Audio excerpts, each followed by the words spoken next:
Friends. Frank Bice here from the Cranwell Foundation.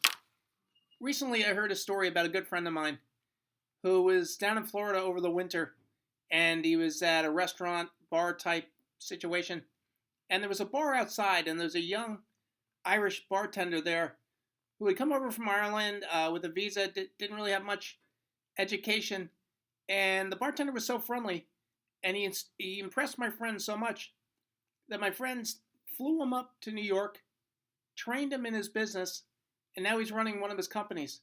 All because this kid had a really, really positive attitude. You know, in the gospel today, it's my favorite scene. It's John's gospel. It's the resurrection scene where Jesus and Peter are on the beach. They have breakfast. And then Jesus says to Peter 3 times, "Peter, do you love me?" And each time he says, "Yes, Lord, you know I love you."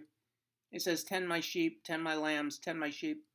But the third time he asks Peter, Peter starts to cry because it brings to mind the fact that Peter had betrayed him 3 times before or during his passion. Now, you know, a lot of people in the world today, a lot are struggling, you know, with jobs or relationships. You know, the older we get, sometimes things don't seem that easy. At the end of that gospel, Jesus says, you know, "Peter, follow me." And then he says, you know, when you were young, you went wherever you wanted to go. But when you get old, you'll be bound and carried to places you don't want to go.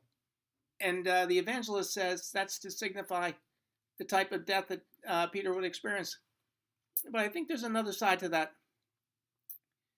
When we're young and we're free and we don't have a lot of obligations, we can really do whatever we want. But sometimes when we're older, those choices seem to become fewer and fewer and fewer. Now today, what I would recommend is this. If you don't have a job, the best thing to do is get up and get out every morning.